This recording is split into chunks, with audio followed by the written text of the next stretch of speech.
I'm a 48-year-old man, divorced and living a quiet life in a small town. My days are spent managing a modest auto repair shop that I built from scratch after the divorce.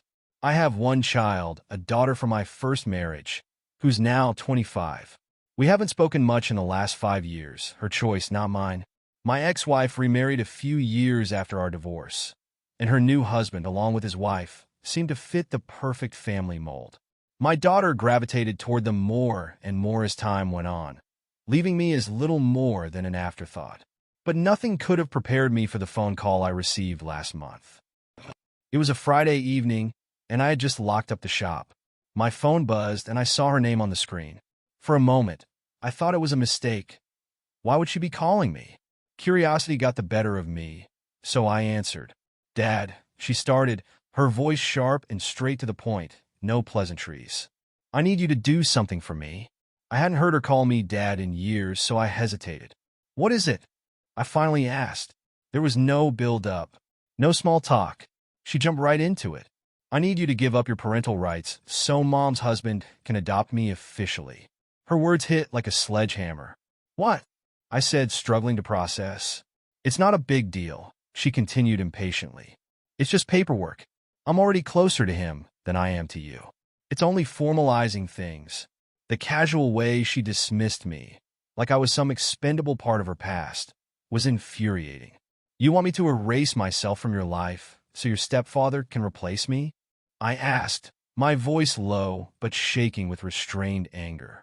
"Look, it's not like you've been a real father to me," she snapped. "You were always too busy with your work, and honestly, we're better off this way. Mom's husband has done more for me than you ever have." I felt the bile rise in my throat. "And after this, you just expect me to sign away my rights like it's nothing?" She sighed, annoyed, as if I were the unreasonable one. "It's not about you. It's about what's best for me. You always said you wanted me to be happy, didn't you?" The conversation ended with me saying I'd think about it, though I already knew my answer. What she didn't know was that this wasn't the end of her demands. A week later, I got another call. This time she was chipper, almost sweet. "Hey, Dad," she started, her tone a complete 180 from the last time. "What do you want now?" I asked bluntly, tired of the games. "Well, since we're talking about the adoption thing, I also wanted to ask for your help with something else." I waited, bracing myself. "My wedding is coming up," she said, her voice saccharine, "and we're a little short on funds. I was hoping you could contribute, as my father." I couldn't believe what I was hearing. "You're asking me for money? After asking me to give up my rights as your father?" She sighed dramatically. "Why do you have to make everything so difficult? It's not like you've been paying for anything else in my life. Consider this a way to make up for lost time." Her entitlement was staggering. "Let me get this straight," I said, my voice deadly calm. "You want me to sign away my parental rights, and then you want me to pay for a wedding where I'll probably be treated like a guest, or not even invited?" "You don't have to be involved," she said, as if that made it better. "Just send a check. I don't see why you're being so dramatic." That was the final straw. I spent the weekend consulting a lawyer. I wanted to understand the legal implications of what she was asking and whether there was any way to protect myself from being manipulated further. The lawyer confirmed that signing away my parental rights would sever all legal ties between us, meaning I'd have no obligations or rights concerning her in the future. But it wasn't just about the legalities. It was about principle. After years of being sidelined, ignored, and dismissed, she had the audacity to come crawling back only when she wanted something. I wasn't going to let her use me. When she called again, I was ready. "I thought about what you asked," I said, "and I've decided I'm not signing away my rights." There was silence on her end, then a sharp intake of breath. "Why not?" she demanded. "Because I'm your father, whether you like it or not," I said firmly. "You don't get to rewrite history just because it's convenient for you." She exploded.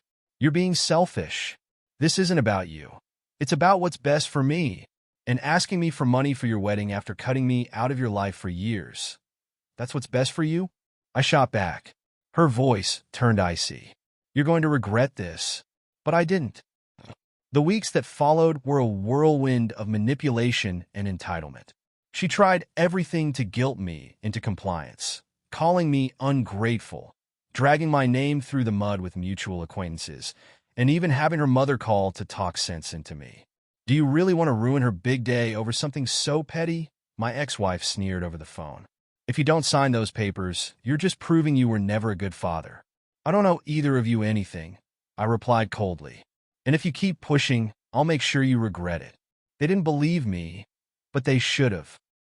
One day, I got a call from a mutual friend who told me that my daughter and her fiancé were spreading lies about me online, claiming I was refusing to help them out of spite and that I'd been a terrible father who abandoned her as a child. They even set up a GoFundMe for their wedding, painting me as the villain. That was the last straw. I decided to fight fire with fire. I went through old photo albums, emails, and text messages, gathering evidence of every effort I'd made to be part of my daughter's life. The birthday gift she ignored, the phone call she refused to answer, the holidays she skipped in favor of her real family. I compiled everything into a detailed post of my own and shared it with the same circle of friends and family who'd seen her lies. The response was immediate. People were shocked by the level of entitlement and manipulation she and her fiancé had displayed. Some even withdrew their support from the GoFundMe, leaving scathing comments about how they'd been duped. But I wasn't done. I took it a step further.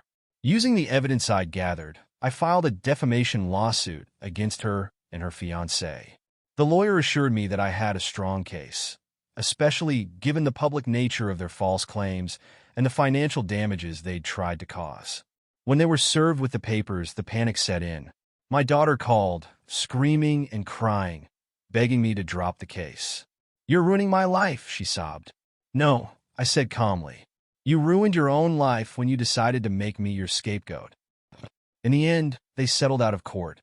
The settlement required them to issue a public apology and retract their lies, and they had to pay back every cent they'd raised from their GoFundMe. Their reputations were in shambles, and their wedding was postponed indefinitely due to the financial fallout. As for me, I felt a sense of closure I hadn't expected. For years, I'd let my daughter and her mother walk all over me, but this time, I stood my ground, and it felt damn good. Sometimes, standing up for yourself means making tough choices. If you enjoyed this wild ride of entitlement and revenge, stick around. I got more stories where this came from.